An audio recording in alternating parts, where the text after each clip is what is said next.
ओम शांति।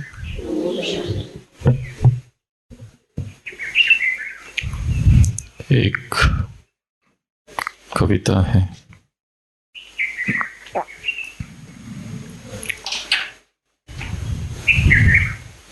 ये कविता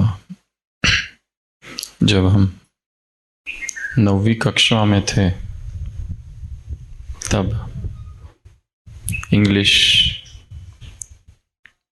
जो विषय है उसकी एक बुक में थी। उसका ये हिंदी अनुवाद है। कवि कहता है, मुझे वह रात याद है जब मेरी माँ को बिच्छू ने डंक मारा था। कविता का शीर्षक है नाइट ऑफ द स्कॉर्पियन, मतलब एक बिच्छू की रात। वो कहता है कि मुझे वह रात याद है जब मेरी माँ को बिच्छू ने डंक मारा था। 10 घंटों की लगातार बारिश ने उसे मजबूर कर दिया था कि वह चावल की बोरियों के नीचे छिप जाए। बिच्छू, बाहर बारिश चालू थी और मेरी माँ को बिच्छू ने डंक मारा। उसने अपना विष छोड़ते हुए अंधेरे कमरे में अपनी शैतानी पूंछ की एक चमक दिखाई और फिर वह बारिश का सामना करते हुए बाहर भाग गया। बिच्छू, गांव के लोग मक्खियों के झुंड की तरह आ गए और ईश्वर का नाम 100 बार दोहराने लगे ताकि उस दुष्ट बिच्छू की शक्ति निष्क्रिय हो जाए। घटना गांव की है। छोटा सा घर है और मेरी माँ को बिच्छू ने काटा। और जैसे ये घटना हुई, गांव के सारे लोग आ गए। बाहर बारिश चालू थी। मोमबत्तियां और लालटेन लेकर जो मिट्टी की दीवारों पर बिच्छू की विशाल छाया डाल रही थी, वे उसे ढूंढने लगे पर वो नहीं मिला। गांव के लोग आए और वो सारे बिच्छू को ढूंढने लगे। बाहर बारिश चालू थी, अंधेरा था। वे अपनी जीभ से तुत्कार करते हुए बोले, बिच्छू का हर हिलना डुलना माँ के रक्त में उसके जहर को और फैला देता है। अगर बिच्छू हिल रहा है अर्थात माँ के शरीर में जहर फैल रहा है। ये गांव की मान्यताएं हैं। इसलिए सबने कहा कि उसको हिलने नहीं देना है। वे कहने लगे वह वही स्थिर बैठा रहे। किसी ने कहा, तेरे पिछले जन्मों के सारे पाप आज की रात जल जाए। किसी ने कहा, ये जो बिच्छू ने काटा, क्यों काटा? क्योंकि पिछले जन्मों का कोई पाप है। उन्होंने कहा, तेरा ये दुख तेरे अगले जन्म की दुर्भाग्य की घड़ी को कम कर दे। उन्होंने प्रार्थना की, इस माया जगत में अच्छाई और बुराई का जो संतुलन है वह तेरे दुख के कारण बुराई की ओर और थोड़ा कम हो जाए। अलग अलग तर्क देने लगे गांव वाले। उन्होंने कहा, यह जहर तेरे शरीर को इच्छाओं से, वासनाओं से, अभिलाषाओं से मुक्त करेगा। और वो सब माँ के चारों ओर जमीन पर बैठ गए। हर चेहरे पर समझदारी थी। क्या थी? समझदारी। कौन सी समझदारी? और स्वीकार का एक शांत भाव था। और भी मोमबत्तियां, और भी लालटेन, और भी पड़ोसी, और भी कीट, और बाहर लगातार बरसती बारिश। मेरी माँ चटाई पर दर्द से तड़प रही थी, करा रही थी। मेरे पिता जो संशयी और तर्कवादी थे, हर उपाय आजमा रहे थे, मंत्र से लेकर औषधि तक, जड़ी बूटी से लेकर रासायनिक मिश्रण तक। उन्होंने माँ के डसे हुए पैर के अंगूठे पर थोड़ा मिट्टी का तेल डालकर उसमें आग लगा दी। मैंने देखा वह लौ मेरी माँ के शरीर पर जल रही थी।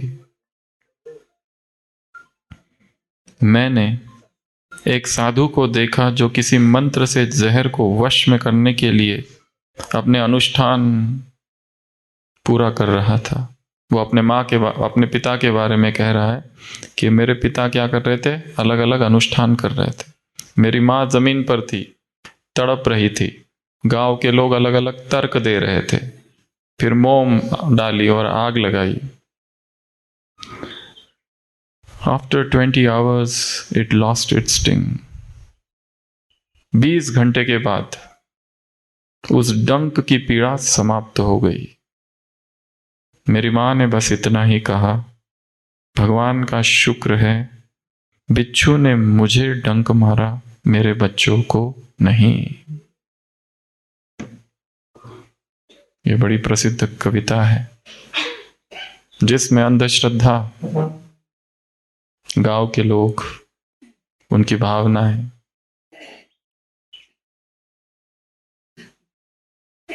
और उसके साथ साथ ही एक मां का हृदय। मां ने क्या कहा कि अच्छा हुआ बिच्छू ने मुझे डंक मारा और मेरे बच्चों को नहीं। करुणा, प्रेम,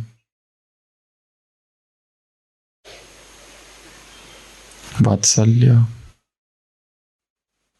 ये एक ऐसे गुण है जो एक स्त्री हृदय में भरपूर होते हैं।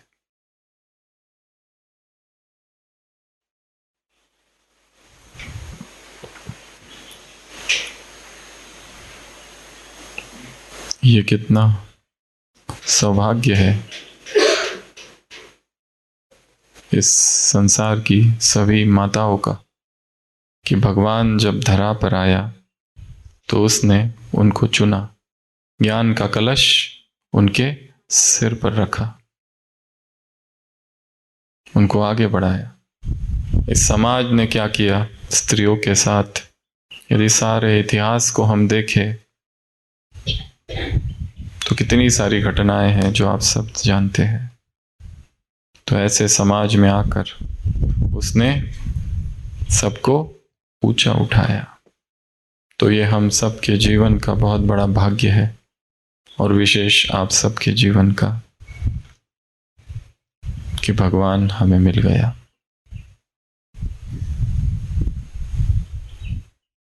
परमात्मा मिलन के बाद एक चीज होनी चाहिए और वो है परिवर्तन। बाबा मिलन के बाद एक चीज होनी चाहिए, वो है हमारे भीतर एक सूक्ष्म हलचल कि जहां हम थे वहां से उसने हमें कहां पहुंचा दिया और अब हमें क्या करना है। तो आप सब यहां आए और प्रकृति के सानिध्य में ये भट्टी यहां चल रही है।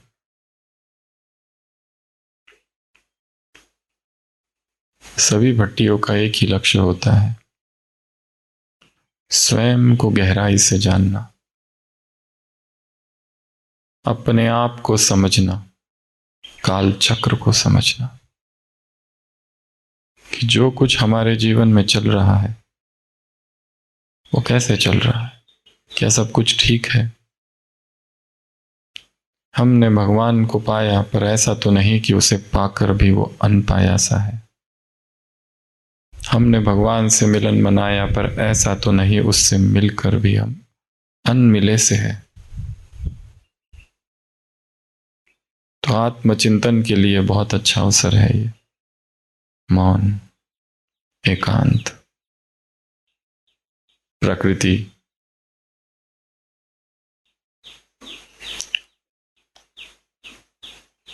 तो सभी 1 मिनट के लिए आंखें बंद करेंगे और चिड़ियों की जो आवाजें सुनाई दे रही है, सारा ध्यान उन आवाजों की तरफ केंद्रित करेंगे।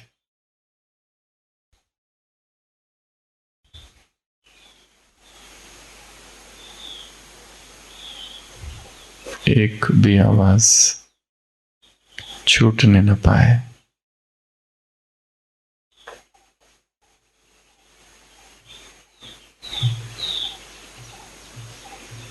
उन आवाजों से एक रूप हो जाना है। इन आवाजों में कैसी निर्विकारिता है।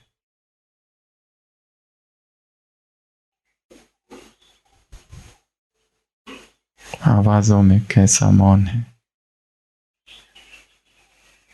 कैसा दिव्य संगीत।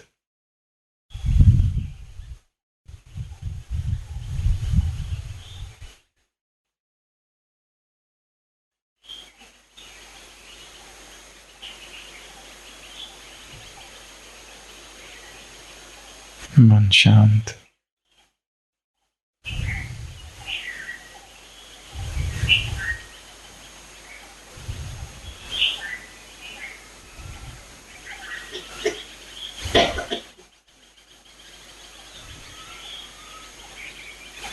अब धीरे धीरे अपना सारा ध्यान अपने श्वास की तरफ। श्वास आ रहा है, जा रहा है।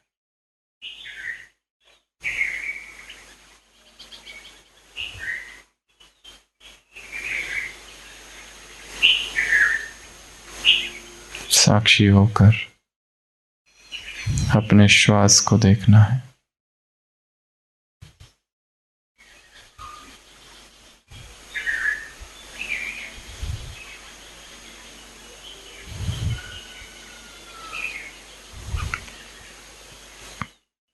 वापस सारा ध्यान पक्षियों की आवाज की तरफ।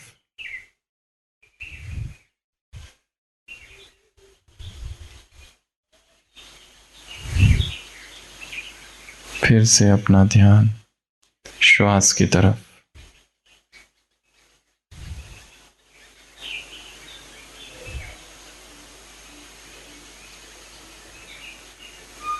आंखें खोलेंगे।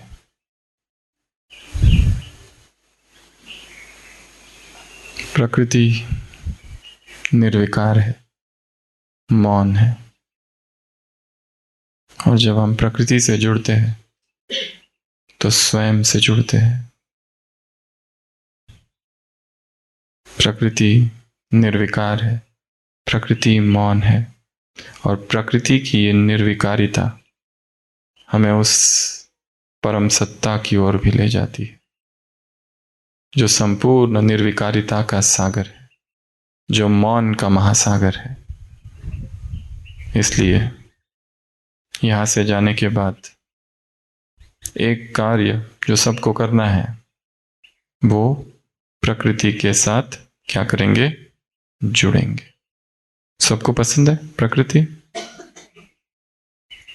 तो रोज कहीं गार्डन हो, छत हो,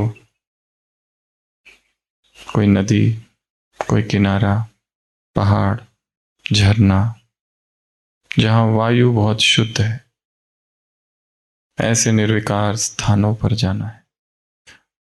जो लोग माउंट आबू में 30-40 साल से रह रहे हैं, वो कहते हैं हमने अब तक पूरा माउंट आबू नहीं देखा, इतना बड़ा है, इतनी सारी गुफाएं हैं, इतने सारे स्थान हैं, और कुछ कुछ ऐसे ऐसे स्थान हैं यहाँ पर कि जहां पर मनुष्यों की जरा आवाज नहीं है।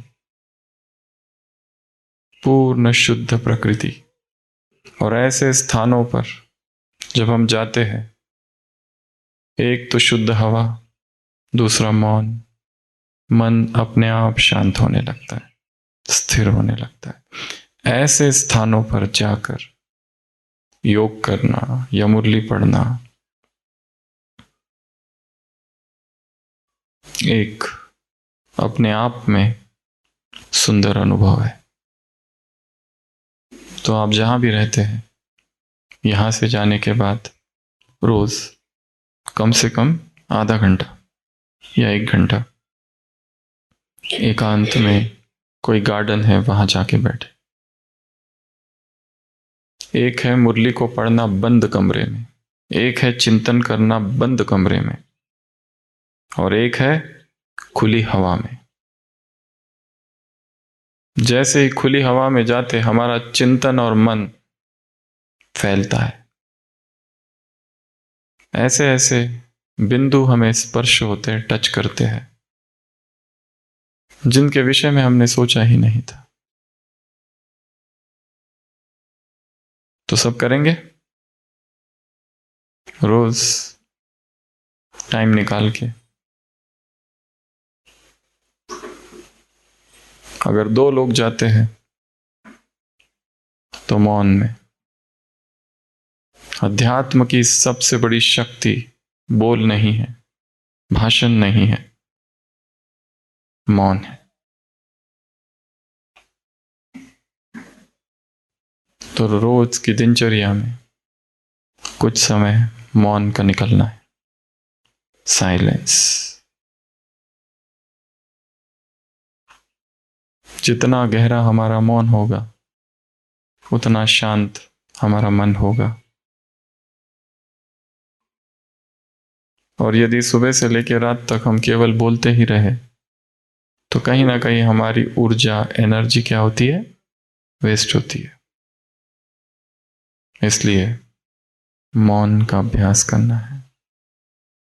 महात्मा गांधी जब अफ्रीका में थे तो एक मठ में वो गए, उसको ट्रैपिस्ट मोनेस्ट्री कहते थे।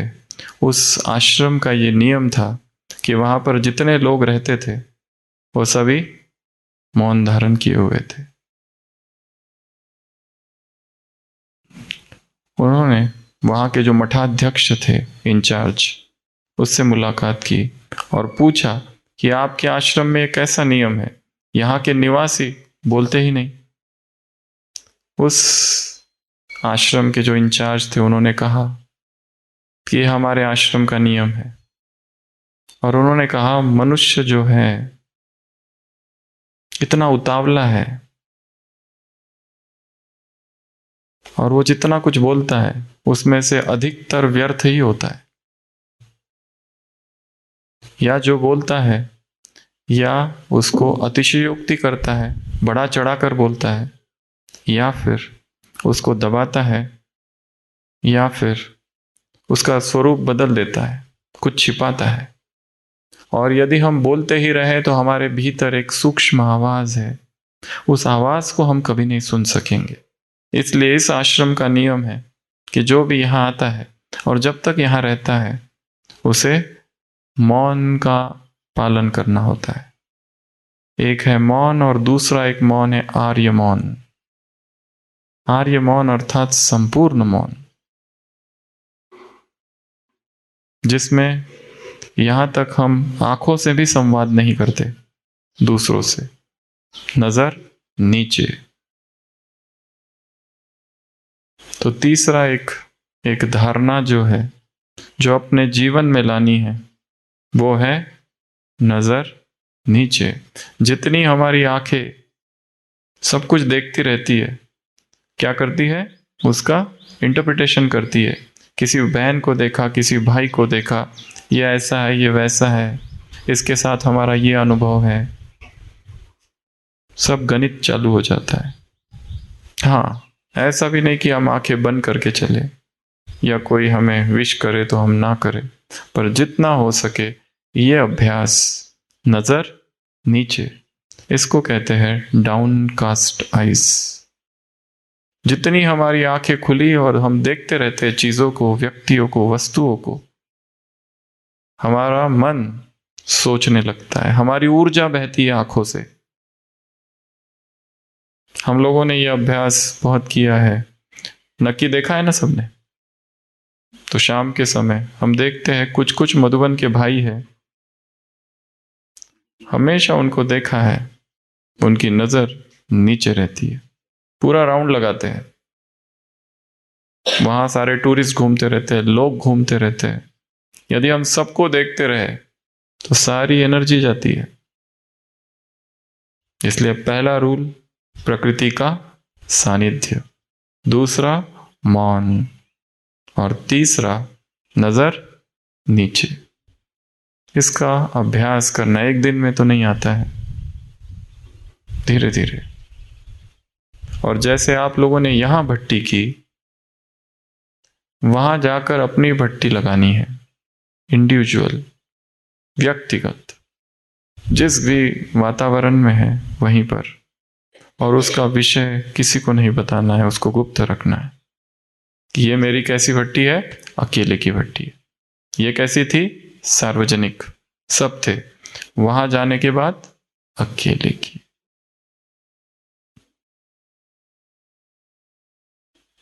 और उस भट्टी में कुछ पढ़ना है, कुछ नए प्रयोग करने हैं, कुछ ना कुछ नया करना है।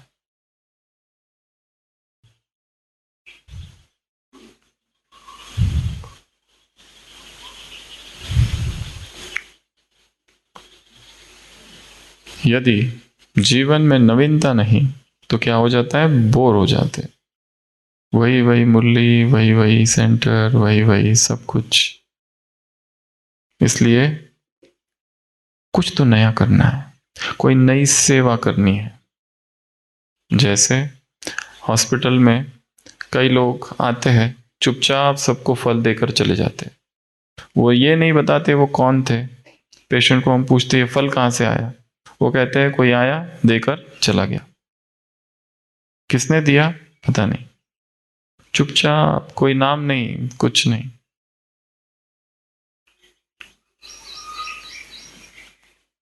ज्ञान का सबसे बड़ा नुकसान एक है कि जितना ज्ञान बढ़ता है उतना क्या बढ़ता है, अहंकार। बाकी सभी चीजें छोड़ सकते हैं, परंतु ज्ञान का अहंकार चमड़ी की तरह है। बाकी व्यक्ति सब कुछ दे देगा, छोड़ देगा, त्याग कर देगा, पर इसको नहीं छोड़ पाता। इसलिए कहा स्वयं के मन को समझना है गहराई से, अपने आप को ही समझना है कि मेरे भीतर क्या चल रहा है।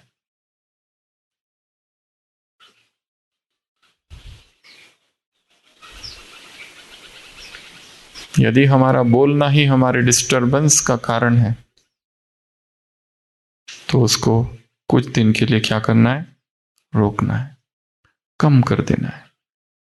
संगम युग की सबसे बड़ी बीमारी है बातचीत। दो व्यक्ति बैठ के क्या करते हैं, बातचीत करते हैं, चर्चा करते हैं। हाँ, अगर वो चर्चा ज्ञान की है, साधना की है, तो दोनों की उन्नति होगी। परंतु वो चर्चा यदि व्यर्थ की है, इसने क्या किया और उसने क्या किया, तो दोनों ही नीचे जाएंगे। इसलिए एक और काम करना है, अगर कर सके तो अपना एक ग्रुप बनाना है, एक दो लोगों का, तीन लोगों का, चार लोगों का, 5 लोगों का। उसमें क्या करेंगे, बैठकर क्या करेंगे, डिस्कस करेंगे कि मुरली में ये आया है, इसका क्या अर्थ है, मुरली में ये शब्द आया है, इसका क्या अर्थ है। जब दो लोग मिलकर सोचते हैं, डिस्कस करते हैं, चर्चा करते हैं, तो वो विषय क्या होता है, और स्पष्ट होता है, खुलता है।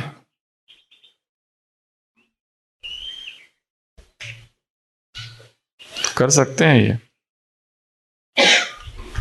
या रविवार को, हर रविवार घर में ही कर सकते हैं, या किसी और स्थान पर कर सकते हैं, जहां भी कर सके, क्योंकि यह कार्य बड़ा आवश्यक है। यह ज्ञान जो है बहुत सूक्ष्म है, इतना इतना वो आसान नहीं है जितना हमने उसको समझा है। इसके लिए क्या चाहिए, रोज रोज चर्चा, रोज रोज डिस्कशन, ताकि क्या हो जाए, नई नई पॉइंट्स हमको पता चले, नए नए योग के प्रयोग हमको पता चले। जैसे हम हमेशा बताते, एक माता का उदाहरण, पांडव भवन में आती थी, उसको न पढ़ना आता है न लिखना आता है। हम लोगों का क्लास होता है, उसमें वो आके बैठती थी और उसको पूछा तुम योग कैसे करती हो, क्योंकि सुबह सुबह दिखती है वो रोज 2 बजे बाबा की कुटिया में। ना उसको मुरली पढ़ना तो आता नहीं, लिखना भी नहीं आता है। तो उसने कहा, उसको पूछा तुम योग कैसे करती हो, उसने कहा मुझे योग भी कुछ नहीं आता है, मैं क्या करती हूँ, ऐसी आत्मा को यहां से निकालती हूँ और ऐसी बाबा के सामने रखती हूँ और बाबा को कहती हूँ जो करना है करो। कैसी टेक्निक है ये? तो सभी करेंगे, निकालो यहां से, निकालो, ऐसे निकालो, जोर से निकाली।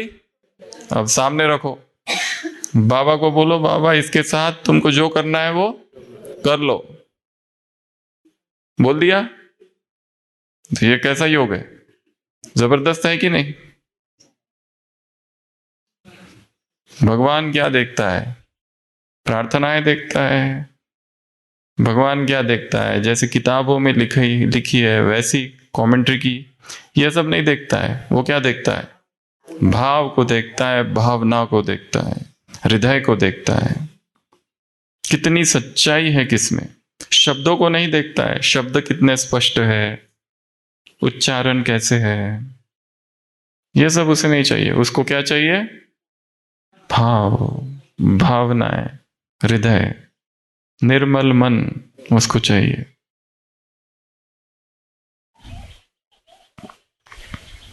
तो नित्य योग के क्या करने हैं? नए नए प्रयोग। तो कौन सी बात बताई थी? चर्चा। क्या करनी है? ज्ञान की चर्चा करनी है, डिस्कस करना है। दो मिलके, दो लोग बैठे और डिस्कस करो। कोई भी पॉइंट ले लो कहीं से भी और उसके विषय में सोचो कि तुमको क्या लगता है इसके विषय में। क्योंकि हर व्यक्ति का चिंतन अलग है। हर व्यक्ति हमारा शिक्षक है। हर व्यक्ति, छोटा सा बच्चा भी आ जाए उससे भी हम कितना कुछ सीख सकते हैं। छोटी सी कन्या आ जाए उससे हम कितना कुछ सीख सकते हैं। क्योंकि हमें क्या पता ये पिछले जन्म में क्या था, कौन था, कौन से संस्कार लेकर आ रहा है, कितनी उसमें निर्विकारिता होगी, कितनी पवित्रता होगी, हमें नहीं पता ना। इसलिए भाव क्या रखना है? मुझे सबसे सीखना है। निर्भय भाई साहब ने एक बार कहा था मधुबन में, जब वो लोग थे तो उस समय 400 लोग रहते थे मधुबन में। तो उन्होंने कहा था कि मेरे 400 गुरु हैं, जितने लोग उतने मेरे कौन है? सब गुरु है। मैं सबसे सीखता हूं, क्योंकि हर एक के पास कुछ तो है नया। हमें याद है जब हम नए नए आए थे बहुत, तो एक भाई थे, तो देखा था कि वो डॉक्टर थे उस समय, पेशेंट के साथ ठीक से बात नहीं करते थे, डांटते थे बहुत जोरदार पेशेंट को। तो हमारे मन में उनके प्रति थोड़े भाव ठीक नहीं थे कि ये ठीक व्यक्ति नहीं है। पर हम नए नए थे, ज्ञान में भी नए थे, हर चीज में नए थे, हमें पता नहीं था। तो हमने एक दिन देखा कि सुबह सुबह 3:30 बजे वो भाई पैदल जाते हैं मधुबन, पीछे के रास्ते से। हम तो बस ले जाते थे, उनको हमने पैदल जाते देखा।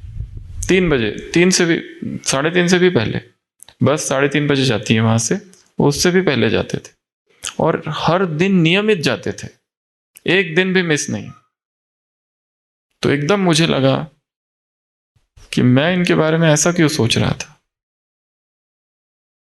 उनका अपना संस्कार है, पर उनकी धारणा कितनी श्रेष्ठ है कि एक दिन भी मिस नहीं करते और पैदल जाते हैं, अंधेरे में जाते हैं, टॉर्च लेकर जाते हैं, वहां भालू क्या क्या होता है, निर्भय, कोई डर नहीं। फिर एकदम से उनके प्रति जो भावनाएं थी वो चेंज हो गई। तो हमारे सबके मन में एक दूसरे के प्रति कौन से भाव होते हैं? निगेटिव भाव होते हैं। ये ठीक नहीं है, वो अच्छा नहीं है, ये ऐसा करता है, ये वैसा करता है, इसको मान शान की इच्छा है, ये सब भाव रहते हैं। इसलिए कहा अपने मन को गहराई से समझना है। ये महत्वपूर्ण कार्य है कि मन में क्या चलता है, उसको क्या चाहिए, कौन से भाव, कौन से विचार, किस किस से वो घृणा करता है और नफरत करता है, और किस किस को, कौन से लोग उसे अच्छे लगते हैं। जो हमारी स्तुति करते हैं वो हमें अच्छे लगते हैं, और जो हमारी निंदा करते हैं वो अच्छे लगते हैं क्या? अच्छे नहीं लगते, लोग खराब है ये। पर वास्तव में जो स्तुति करने वाले हैं उनसे हम क्या सीखते हैं? कुछ भी नहीं। पर जो निंदा करता है वो क्या करता है? हमें अलर्ट कर देता है, सावधान कर देता है। हम उससे सीखते हैं बहुत सारी बातें, क्योंकि वो हमारे अवगुणों पर चिंतन भी करता है, रिसर्च करता है, पीएचडी करता है, चिंतन करता है गहन, अपना ज्ञान योग छोड़कर हमारे अवगुणों पर सोचता है ना। तो उससे जो फीडबैक आता है वो हमारे बहुत काम का है। इसलिए कोई भी हो और कैसा भी हो, हर एक से क्या करना है? सीखते रहना। कैसा भी हो, कोई भी हो, हर आलोचक हमारा शिक्षक है। हर एक आलोचक, निंदा करने वाला, निंदक। इसलिए ये भी एक कार्य है जो रोज करना है। भट्टी अर्थात परिवर्तन, विचारों का परिवर्तन। भट्टी अर्थात एक क्रांति, एक सूक्ष्म क्रांति, एक आंतरिक क्रांति। तो आप सभी घर गृहस्थ में रहते हैं,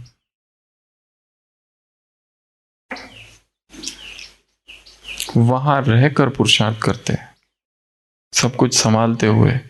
बाबा ने कुमार कुमारियों को वीर और वीरनिया परंतु कहा है, परंतु जो गृहस्थ में रहते वो महावीर है, महावीरनी है।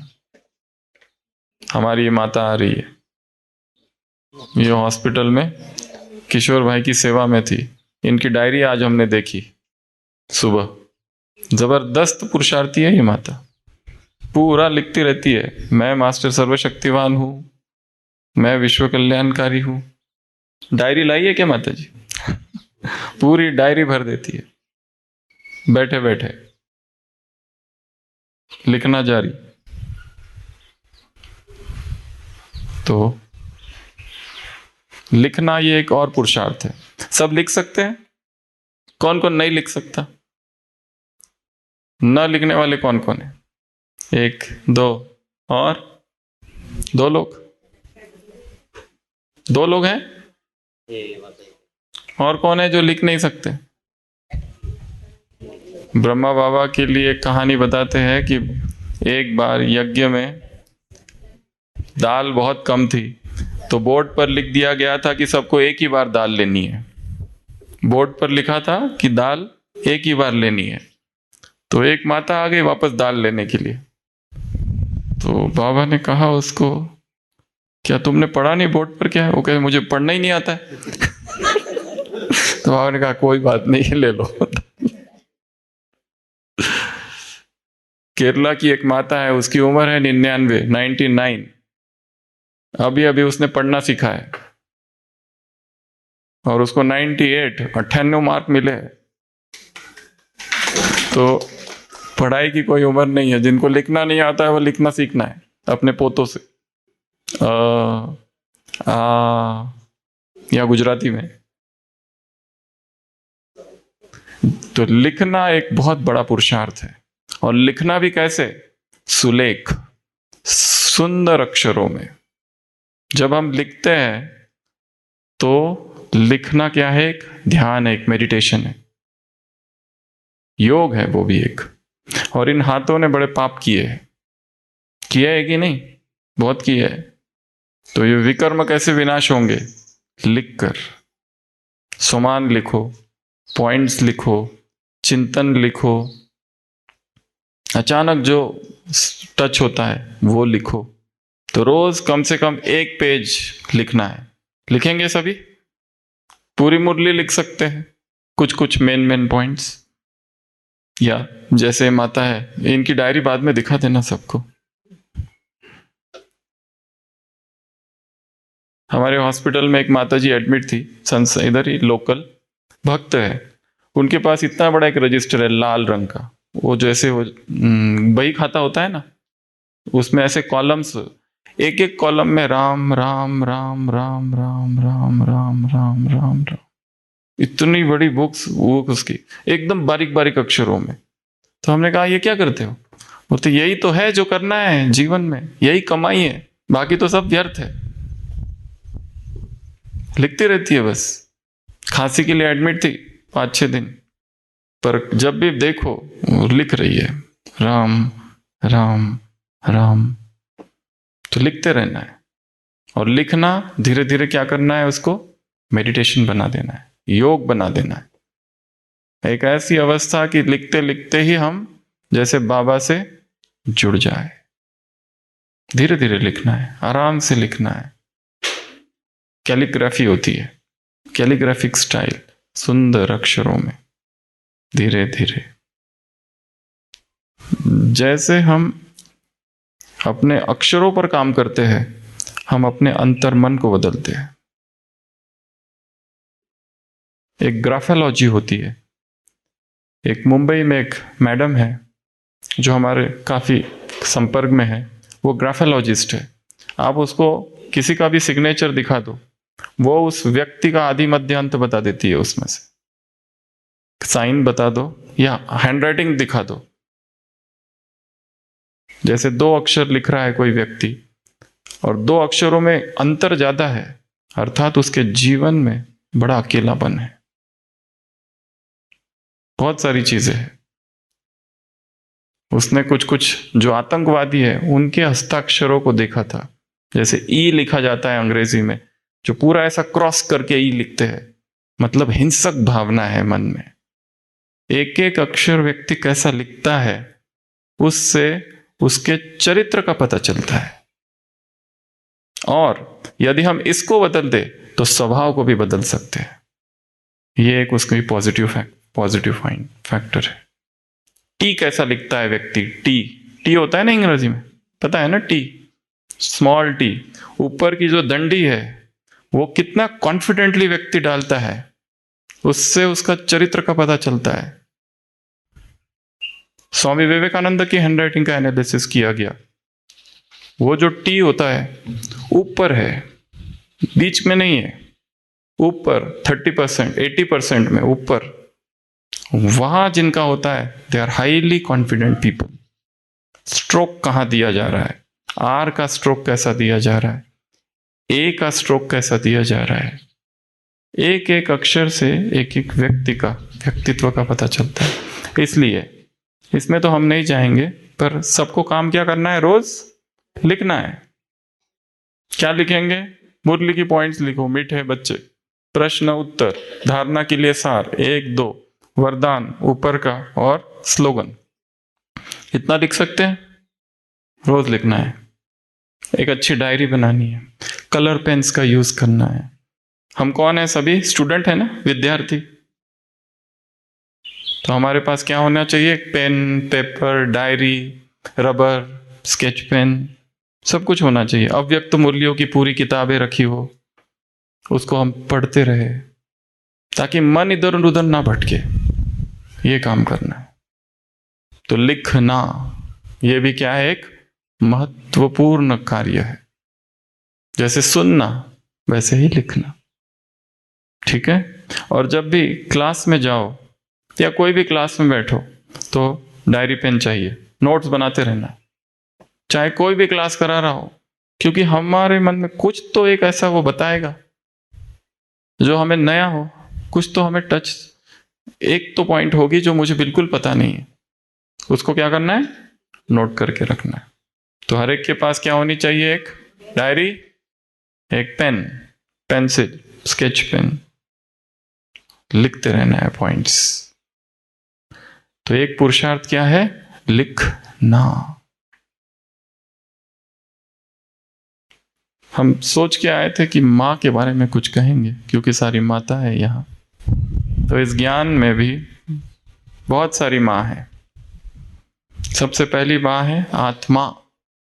सबसे पहली माँ कौन सी है, आत्मा ही माँ है। तो हमें क्या करना है, सबको आत्मा समझ, अपने आप को माँ समझना है।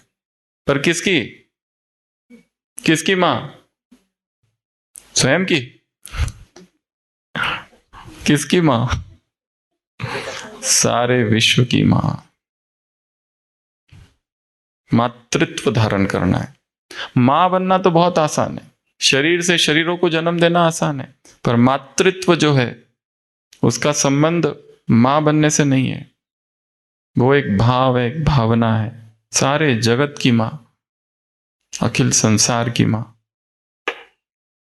वो एक भाव है, उस भाव को लाना है। गुलजार दादी एक बार एक सेंटर पर गए थे, तो वहां की छोटी बहनें आ गई और सभी दादी से कहने लगी कि हमारी जो इंचार्ज बहन है ना, ठीक नहीं है, उसका कुछ करो। कंप्लेंट की, ये ठीक नहीं है। दादी ने उनको सुना और फिर एक बात कही। उनको कहा, तुम उसकी मां बनकर पालना करो। किसकी? बड़ी बहन जी की। क्या करो? मां बनकर पालना करो। अंदर से मां जो होती है ना, अपने बच्चे के सारे अवगुणों को क्या करती है? समा लेती है। पर वो हमारा मातृत्व ऐसा ना हो, मोह वाला ना हो। जैसे एक माँ है, उसका बेटा स्कूल से आया ही नहीं है, बहुत टाइम हो गया, 2 बजे स्कूल पूरी हो गई, 4 बज गए, अभी तक नहीं आया। वो निकलती है रास्ते पर, कहाँ गया मेरा बेटा, अभी तक नहीं आया, अभी तक नहीं आया। और फिर लोगों से पूछती है, कहाँ है, तुमने देखा छोटा सा एक बच्चा टाई लगाकर है? तो कहते हाँ हाँ देखा, अभी अभी एक एक्सीडेंट हुआ है उधर। वो जाती है, भीड़ है, सबको भीड़ से हटाती है और रोने लगती है बिल्कुल कि मेरे बेटे का एक्सीडेंट हो गया। और एकदम जाती है, सबको बाजू में करती है और देखती है एक बच्चा पड़ा हुआ है लहूलुहान, पर वो कहती है, हाँ मेरा नहीं है, मेरा नहीं है। अब शांति मिलती है। तो ये मातृत्व है या मोह है? मोह है। तो अपने मोह को बढ़ा देना है, सार्वजनिक कर देना।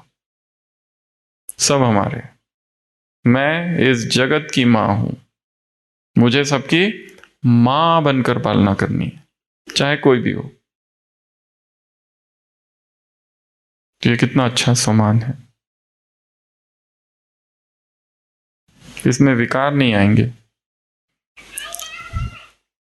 मोह प्रकट नहीं होगा, पहला। दूसरा, परमात्मा, वो क्या है? हमारी मां। तो उसको कैसे याद करना है? मां के रूप में याद करना।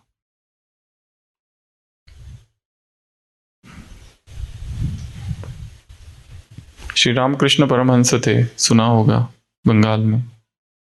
वो मां की साधना करते थे, मां की उपासना करते थे। और एक दिन एक साधु, एक सन्यासी वहां आया।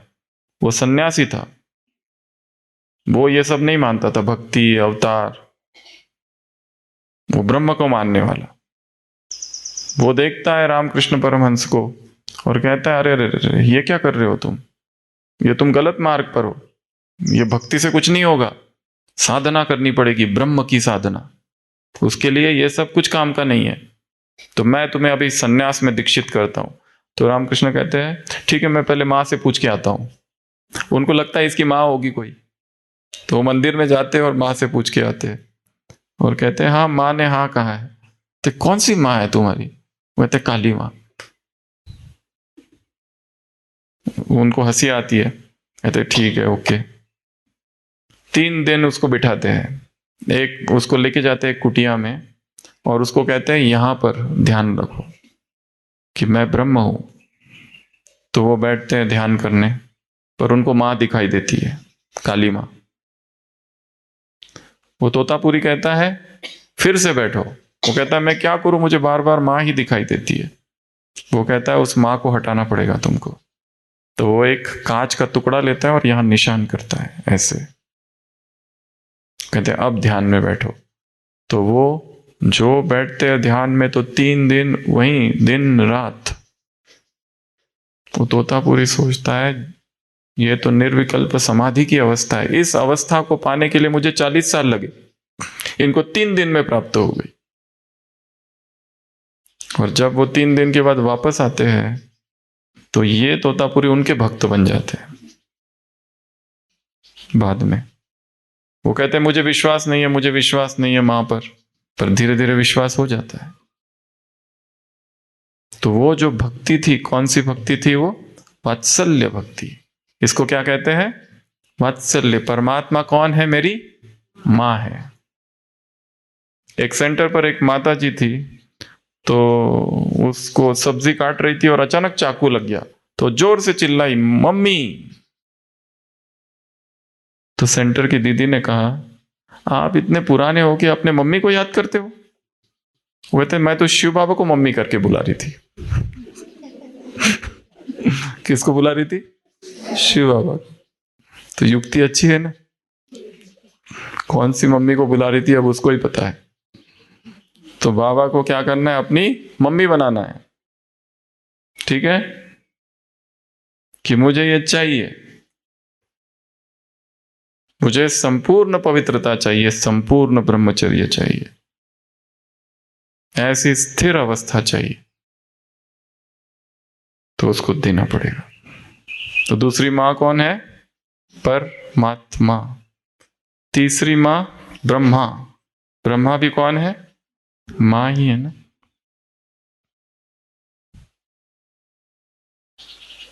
सुबह सुबह अनुभव करना कि वो माँ मेरा हाथ पकड़कर मुझे विश्व की सैर करा रही है। अनुभव करना। ब्रह्मा के पास इस सृष्टि के सारे अनुभव है। परमात्मा निराकार है, उसका एक अलग ज्ञान है, पर ब्रह्मा के पास एक प्रैक्टिकल नॉलेज है। तो उसको बताना कि ये हो रहा है, आप बताओ मुझे क्या करना चाहिए। तो वो भी अपनी इंडिपेंडेंट कैपेसिटी से एज अ माँ उत्तर देगा। तो यह अनुभव कब करना है? अमृत वेला। अगला है मम्मा। मम्मा भी कौन है? माँ है, यज्ञ माता है। हम बहुत कुछ सीखते हैं। मम्मा चलती थी तो एकदम शांत, स्थिर, धीरे धीरे धीरे। लास्ट जो टाइम था मम्मा का कैंसर का, बहुत पीड़ा, बहुत वेदना थी शरीर में। हम जब मुंबई में थे, मम्मा का एक्सरे देखा था, चेस्ट एक्सरे, ब्रेस्ट कैंसर हुआ था, और वो एक्सरे में लंग्स में भी वो फैला हुआ है, अभी भी रखा है उधर एक्सरे BSCS में, मेटास्टेसिस सब तरफ, यहां तक कि स्पाइन में भी। तो ऐसा जो पेशेंट होता है उसको असहनीय वेदना होती है, असहनीय वेदना, परंतु स्थिर, शांत। हमने इतनी सारी दादियों को देखा, यहां पर लाइन लेना पड़ता था, यहां प्रिक करो, यहां शांतमणि दादी, यहां से डालो नहीं मिलता, यहां से डालो, वहां से डालो, इधर से डालो, लाइन ही नहीं मिलती थी, क्योंकि कुछ चमड़ी नहीं थी, पूरी ऐसे हो गई थी, पर उनको कोई दर्द नहीं। जैसे अशरीरी, भोली दादी, भूरी दादी, इतनी सारी दादियों को देखा, स्थिर। जानकी दादी, जैसे वो दर्द से परे थी। तो वो मम्मा की भी वैसी अवस्था थी।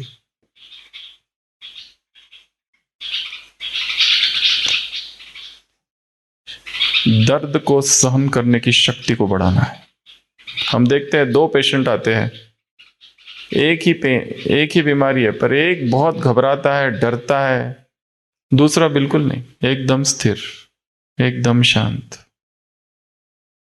बीच में एक पेशेंट एडमिट हुआ था, वो नेशनल लेवल का वो था, भूतपूर्व, पर बॉडी उसकी बहुत थी, बॉक्सर था वो, एकदम ऐसे, वो कोई एलर्जिक रिएक्शन हो गई थी उसको। माउंट आबू में आए थे वो लोग खेलने के लिए, तो उसको सिस्टर यहाँ पे लाइन लेने गई, तो वो रोने लगा, वो बोला मुझे इस सुई से डर लगता है।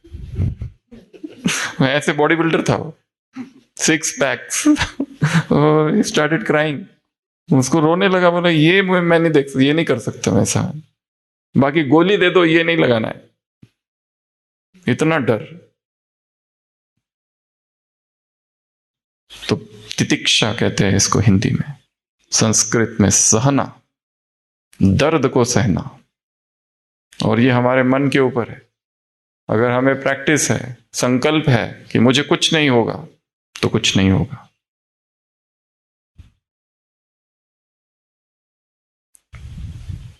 Even the venom of the snake is poisonless if you can firmly deny it.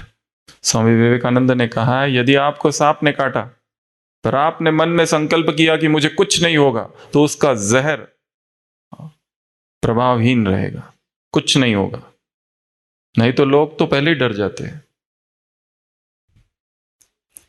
3 यात्री एक होटल में आते हैं, रात भर रुकते हैं, और एक जो यात्री होता है सुबह सुबह जल्दी उसको निकलना होता है, 6 बजे वो निकल जाता है। और बाकी जो 2 यात्री होते हैं उन्होंने रात में कुछ खाना खाया था और उस खाने में एक मरा हुआ जहर सांप गिर गया था और उन दोनों की तत्काल मृत्यु हो जाती है। अगले दिन देखते तो दोनों मरे पड़े हैं, इसे पता ही नहीं है, अपना सुबह उठ के चला गया। ये घटना हो गई। 1 साल के बाद ये जो यात्री था वापस उसी होटल में आता है और तब उसे पता चलता है कि मैंने 1 साल पहले जो खाना खाया था उसमें तो मरा हुआ सांप था, और जैसे वो सुनता है वो मर जाता है। कब? 1 साल बाद। ये क्या था? मन मन मन मन। तो तीसरा, चौथा कौन सा है? मम्मा। मम्मा, उससे हम क्या सीखते हैं? सहना। लास्ट डे भी 400 लोगों को टोली, अंगूर की टोली दी, बाद में शरीर छोड़ा। अगला है ड्रामा। ये ड्रामा क्या करता है? हमें बहुत कुछ सिखाता है। ये भी माँ है, बहुत कुछ सिखाता है। जीवन में नए नए एक्सपीरियंस, नए नए परिस्थितियां, हर दिन नया नया कुछ होता है और नया हमें कुछ ना कुछ सिखाते रहता है। सीखते रहना है, दुखी नहीं होना है। इस यज्ञ में 3 प्रकार की आत्माएं हैं। पहली वो जिनकी स्थिति बहुत अच्छी है, उन्हें सब कुछ स्वीकार कर लिया और आराम से चल रहे। दूसरी वो जिन्होंने स्वीकार नहीं किया है, वो कहते हैं ये अन्याय हो रहा है, अत्याचार हो रहा है, विद्रोह करने वाले, लड़ने वाले। और तीसरे वो है जो ना विद्रोह कर सकते ना स्वीकार कर सकते, वो डिप्रेशन में चले जाते हैं, उदास, दुखी, अंदर ही अंदर घसीट रहे, दुख में जी रहे। उनको लग रहा है ये गलत हो रहा है, ये गलत हो रहा है, पर उनके पास शक्ति नहीं है, ना विरोध करने की शक्ति है, ना स्वीकार करने की शक्ति है। वो किस में जाते हैं? डिप्रेशन, दुखी होकर जीते हो। हम कहाँ हैं? क्या हमने हथियार उठा लिए और लड़ रहे? कितना भी लड़ो क्या मिलेगा? और हमने स्वीकार भी किया है तो वो कैसे स्वीकार किया है? जबरदस्ती नहीं, दुखी होकर नहीं, हायर अंडरस्टैंडिंग, एक समझ के साथ कि इस आत्मा का ये पार्ट है और हम उसे बदल नहीं सकते। हम ये भी देखते हैं कोई आत्मा बहुत गलत कर रही है और वो गलत ही करते जा रही है, उसका पार्ट ही वैसा है। अगर वो गलत करना बंद कर दे तो ड्रामा खत्म हो जाएगा। इसके लिए वो करते रहेगा, पर ये भूलना नहीं, हर कर्ता का कर्म उस तक लौटता है। मैंने जो कुछ किया है वो लौट कर आएगा, बच नहीं सकते। जो षड्यंत्र किए हैं, जो झूठ बोला है, जो दूसरों के विषय में गलत बोला है, वो सब क्या होगा? लौट कर वापिस आएगा। इसलिए कोई छूट तो कोई नहीं सकता, पर हाँ टाइम वो अलग अलग है। तो ड्रामा से क्या करना है? दिन भर सीखते रहना कि आज हमने ये सीखा, आज हमने वो सीखा, नया नया सीखते रहना। ये नहीं कि ये लोग, इसने ऐसा क्यों किया, ये निंदा क्यों करता है, ये ग्लानि क्यों करता है, ये विरोध क्यों करता है, ये क्रिटिसाइज क्यों करता है, ये लोग ऐसे क्यों है, ये प्रश्न नहीं है। प्रश्न है मुझे क्या सीखना है। तो ये कौन सा है? ड्रामा। उसके बाद है प्रकृति माँ। ये प्रकृति भी क्या है? माँ है। इसकी गोद में जाके बैठना है, सीखना है। झाड़ के नीचे जाके बैठो, वो झाड़ बहुत कुछ सिखाएगा, नदी सिखाएगी, ये पक्षी सिखाते हैं, सब कुछ सिखाता है। एक एक जो चीज इस सृष्टि में है सब हमें कुछ ना कुछ सिखाती है। बारिश, बादल, सूरज, चांद, उनसे जुड़ना है, उनसे वार्तालाप करनी है, उनके साथ बैठना है, रोज ये काम करना है। तो प्रकृति, उसके बाद में धरती माँ। धरती माँ के साथ क्या करेंगे? क्या करेंगे? नंगे पांव क्या करना है? धरती पर चलना है। हमारे जो पैर है ना, इसमें बहुत सारे चक्र हैं इधर, जिनको नींद नहीं आती है, बेचैनी रहती है, नंगे पांव धरती पर चलना है। ये सारे चक्र सक्रिय हो जाते हैं, ऊर्जा आती है। धरती एक मैग्नेटिक फील्ड, एक चुंबकीय क्षेत्र है। इसको अंग्रेजी में कहते हैं बेयर फुट वॉकिंग। इस पर किताबें लिखी गई है, अर्थिंग, बड़ी बड़ी। और बहुत सारी बीमारियों का कारण यह है कि हम इस धरती के संपर्क से टूट गए। इसलिए रोज क्या करना है? चप्पल बाहर रखनी बाजू में, और जहां धरती होगी वहां क्या करना है? चलना है, वॉकिंग करना है। तो उस वॉकिंग से क्या होगा? हमको एनर्जी मिलेगी, पावर आएगी हमारे भीतर। तो ये कार्य रोज होना चाहिए। थोड़ी देर करना है, और चलने के तुरंत बाद पाँव नहीं धोना है, थोड़ी देर मिट्टी चिपकी रहे। हाँ, जिनको डायबिटीज है उनको देख लेना है कि मिट्टी में कोई कांच का टुकड़ा नहीं है, कोई पत्थर नोकीला नहीं है। लोगों ने ऐसा ट्रैक क्रिएट करके रखा है, इतनी जमीन चलने के लिए। और जब हम चलते हैं, हम प्रकृति के साथ भी जुड़ते हैं। अनुभव करना है कि मेरे पैरों से ऊर्जा धरती को जा रही है, धरती की प्राण ऊर्जा मुझ में आ रही है। मेरे शरीर के सारे रोग ठीक हो रहे, घुटनों का दर्द, पीठ का दर्द, सब कुछ। यह धरती माँ है, उपचार हो रहा है, मेरा चिकित्सा हो रही है। ऐसा अनुभव करना है धरती से। तो धरती क्या है? माँ। उसके बाद में भारत। ये भारत क्या है? माँ है ना, अविनाशी खंड है। ये भारत मेरी माँ है। मैं एक जिम्मेदार नागरिक हूं। ये भाव, जैसे हम सरकार के नियम फॉलो करते हैं, वैसे प्रकृति के भी नियम है, उसको भी फॉलो करना है। उसको अगर फॉलो नहीं करते तो बीमार पड़ते। इसलिए धीरे धीरे अपने भोजन पर भी काम करना है। बहुत ज्यादा उसमें तीखा, तला, मसाला, नमक, ये जितना ज्यादा रहेगा, हम प्रकृति से टूट जाते हैं। प्रकृति अर्थात नैसर्गिक, प्राकृतिक। जितना वो हमारे शरीर में जाएगा उतनी ऊर्जा रहेगी, शक्ति रहेगी। जितना हम ये सब डालेंगे तो ढेर बीमारियां आएगी, और जहां बीमारियां है वहां अध्यात्म फेल। कुछ नहीं कर सकते, फिर पड़े रहो बिस्तर पर, दवाइयां खाते रहो। इसलिए अपने भोजन में भी चेंजेस लाने हैं धीरे धीरे।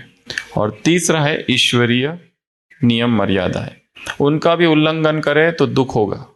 तो 3 रूल्स है, एक सरकार के नियम, एक प्रकृति के नियम, एक ईश्वरीय परिवार के नियम, ईश्वरीय संविधान।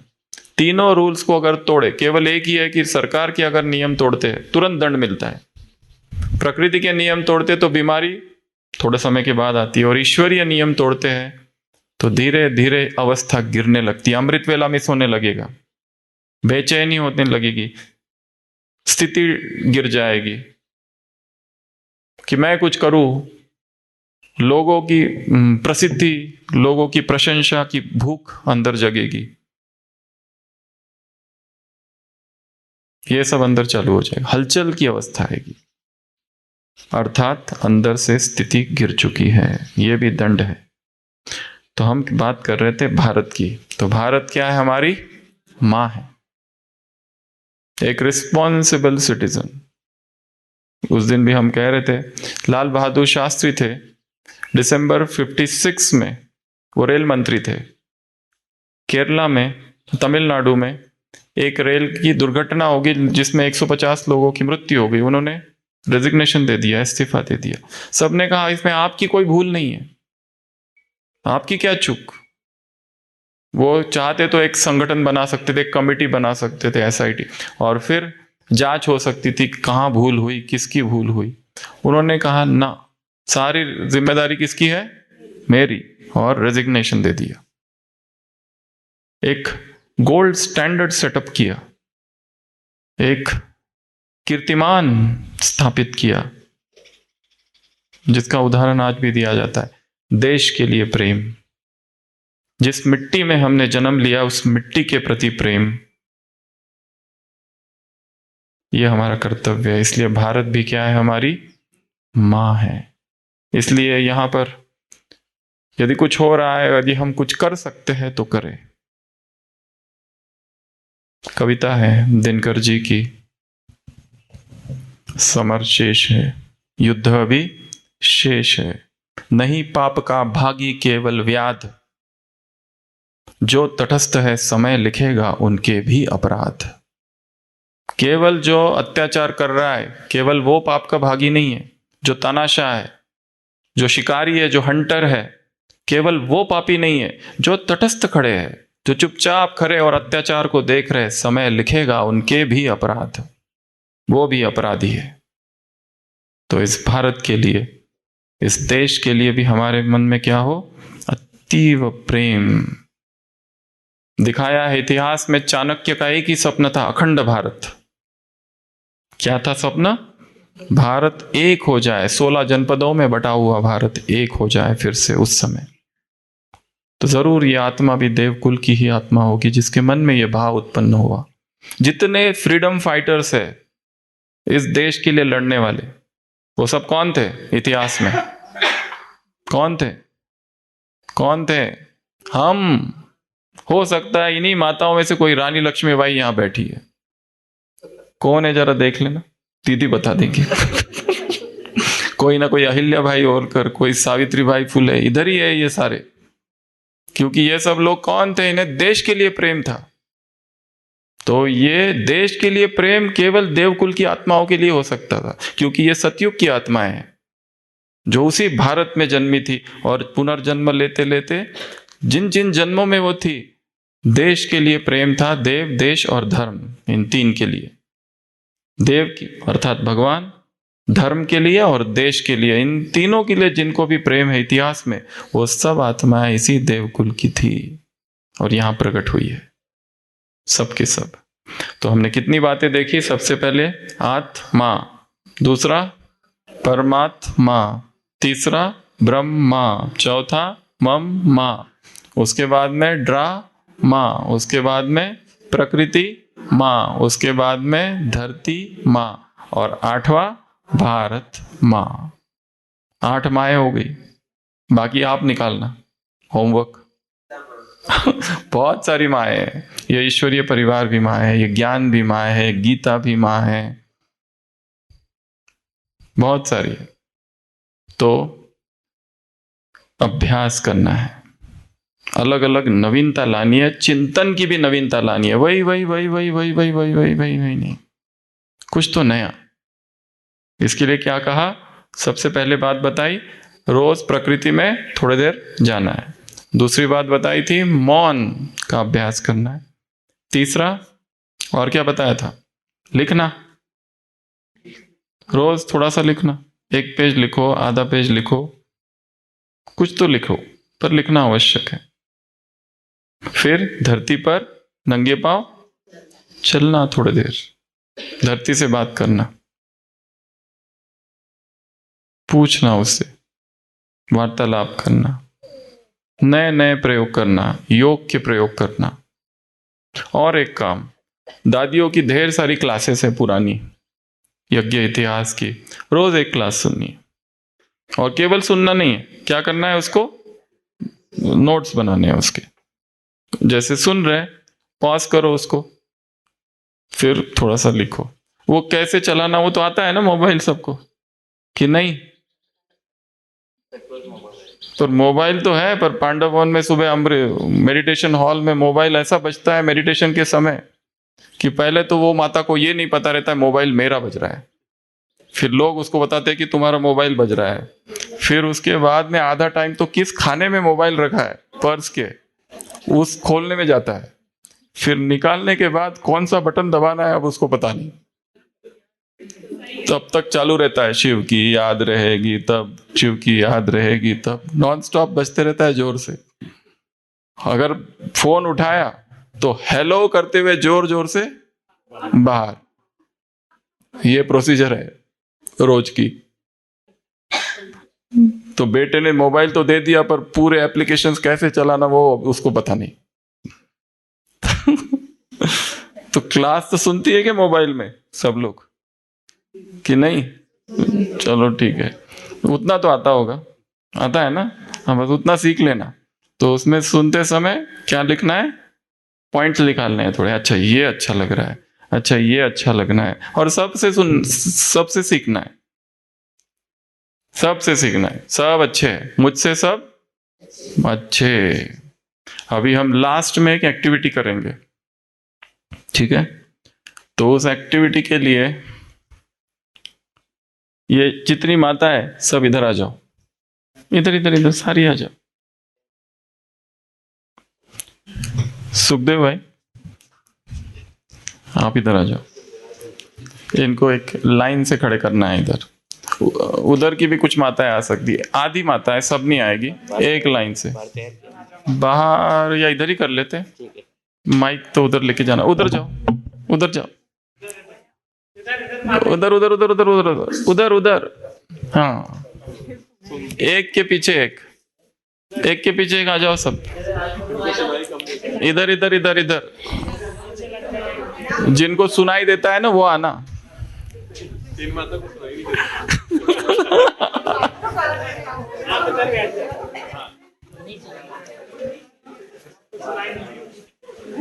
जो सुनाई नहीं देता वो बैठ जाओ। इधर इधर इधर लाइन, एक लाइन बनाओ। 4-5 माताएं जिनको सुनाई नहीं देती। ये बढ़िया है, उधर देखना है। एक संत ने कहा है, पापाची वासना नको दाऊ दौड़ा त्यामुना मुकास बढ़ाऊना। अच्छा है कि मुझे सुनाई नहीं देता है, संसार का अपवित्र मुझे सुनाई नहीं देता है। अच्छा है कि मुझे बोलने नहीं आता है। जो ज्यादा ही बूढ़ी माता है वो थोड़ा बैठ जाओ। सबके सब नहीं आना है, यंग माता है आनी है। जो 1 minute time age limit set कर दो। खड़े रहना 1 मिनट, मुझे माइक दे।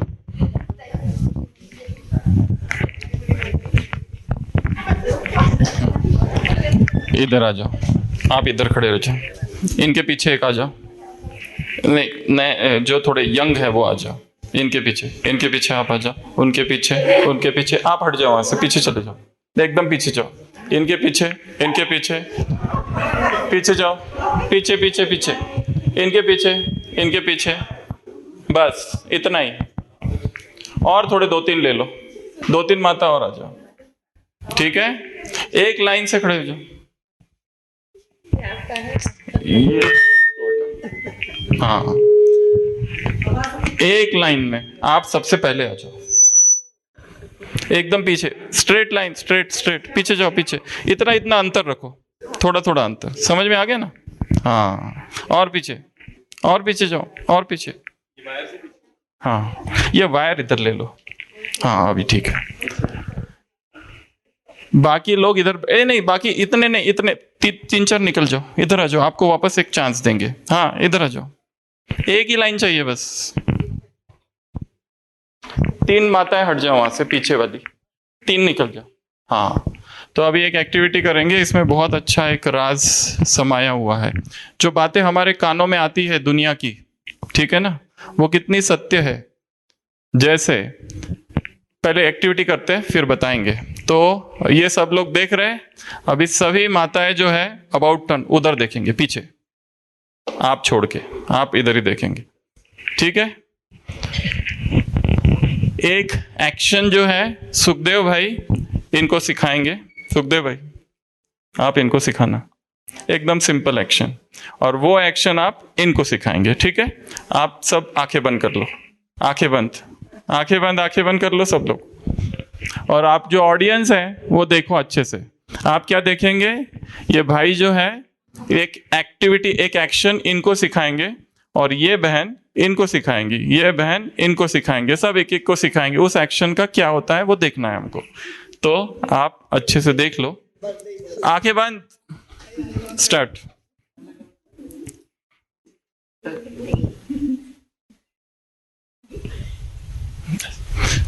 समझ में आ गया? करके दिखाओ। अच्छे से करो जैसे इन्होंने किया था। मुंह से नहीं बोलना। हाँ, फिर से बताओ।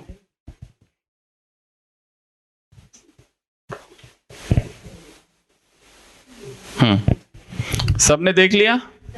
एक मिनट आंखें बंद करो आप लोग 1 मिनट सबको दिखा दो।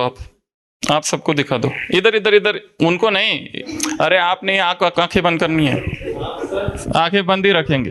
ये खाली आप लोग सबको दिखा दो क्या है आपका। दिखाओ अच्छे से। नहीं, भूल गए। आंखें बंद, देखना नहीं है। देख लिया सबने? देख लिया ना?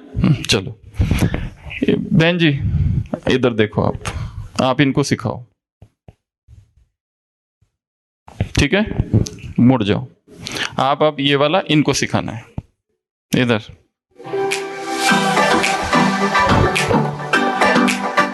सीख लिया? पीछे आप इनको सिखाना। माता जी इधर, ठीक है? टर्न। आप इनको सिखाना है, इनको सिखाओ। पीछे नहीं देखना है। हाँ ठीक है, टर्न हो जाओ।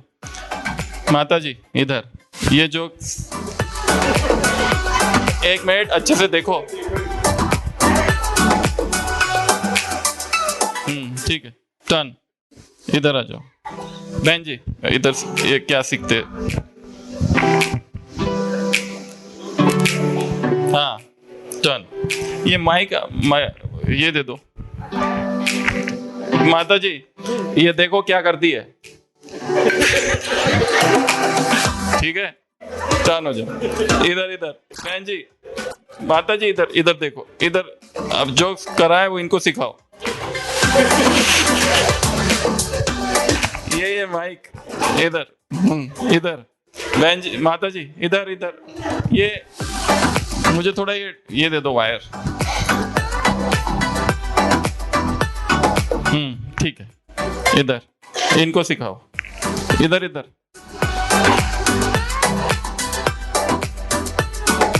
ठीक है, हो गया। ए आप लोग उधर देखना, पीछे नहीं देखना है। हाँ इधर देखो, इधर।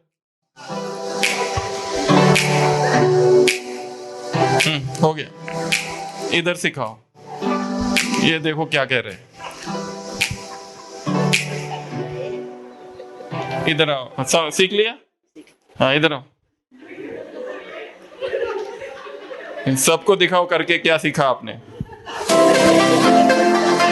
इधर दिखाओ। तो ये पहुंचा। बीच वाली कोई माता बताओ, आपका क्या था? आपका क्या था बताओ सबको। सबको बताओ कैसा था। ठीक है, आपका कैसा था? क्या था? ये था फर्स्ट। ओरिजिनल जो है वो आ जाओ। Original original. आप इधर इधर इधर ऊपर आ जाओ, सबको बता दो। यहीं पे बता दो सब। ये था, ये पहुंच गया। गड़बड़ हुई क्या? कहाँ गड़बड़ हुई?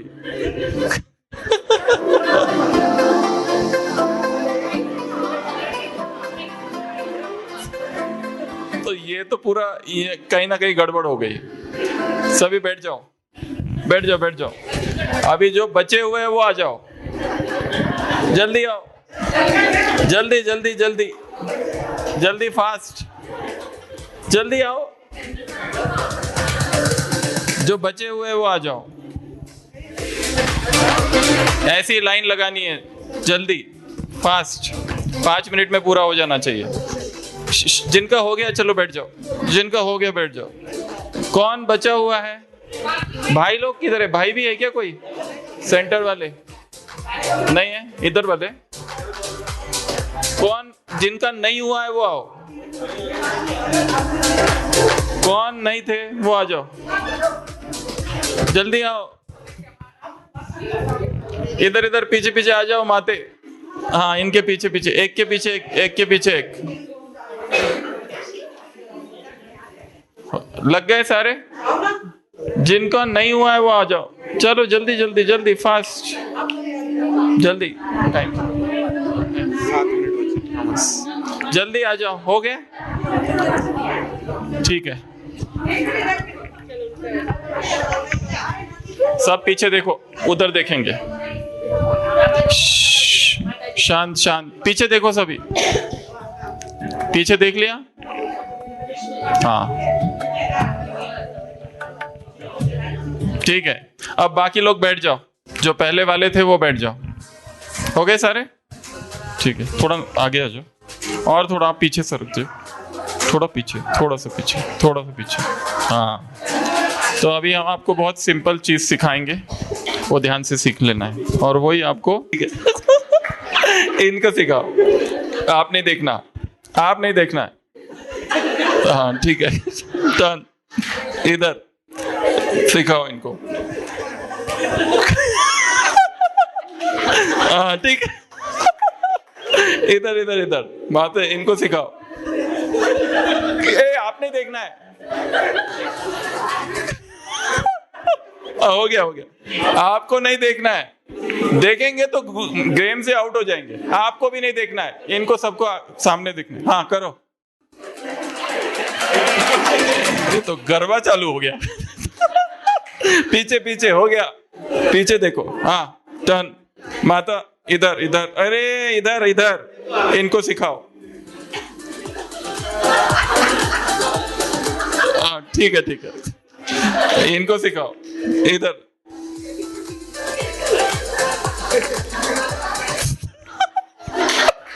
ठीक है ठीक है, इधर इधर इधर, इनको सिखाओ। बस बस बस, थोड़ा ज्यादा ही हो गया।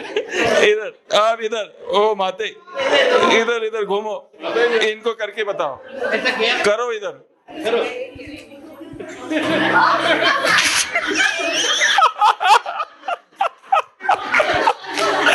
ठीक है, इधर इधर, इनको सिखाओ, इनको सिखाओ, कैसा था बताओ। ये आपने देखना है, बस हो गया हो गया हो गया। इधर इधर टर्न हो जाओ, इनको सिखाओ सिखाओ। अरे ये पुराना वाला याद कर लिया पूरा। हो गया ठीक है, नेक्स्ट इधर। हाँ यही है, ए आगे नहीं देख, उधर देखो, करो।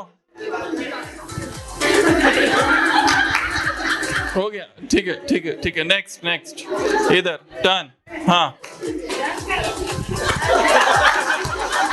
आपको पीछे देखना है, उधर उधर। हो गया, पीछे, इधर आओ, इधर इनको सिखाओ। ओ माते, इधर इधर सिखाओ, इधर।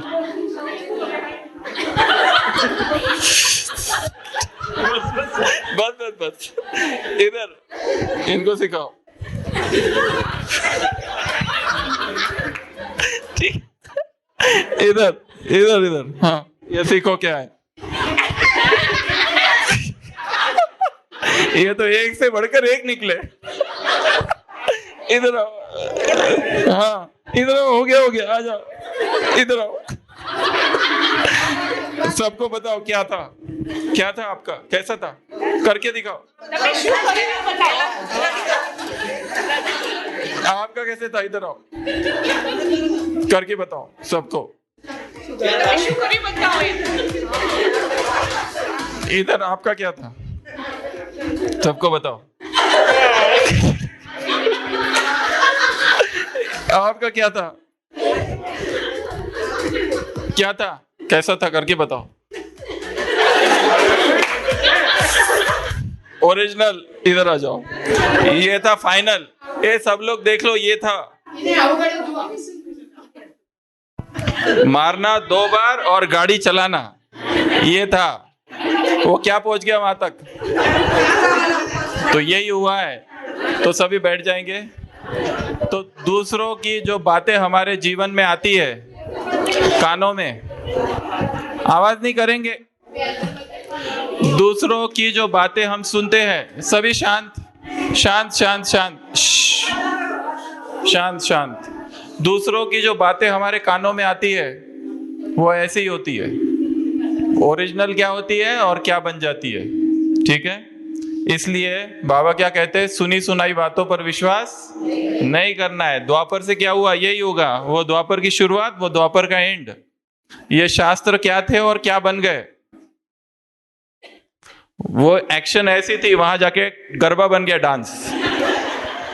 तो ये ऐसा हो जाता है। इसलिए दूसरों की बातें, पर चिंतन, परदर्शन, निंदा, ग्लानि, ये सब हमको नहीं करना है, क्योंकि हर आत्मा अपनी यात्रा पर है।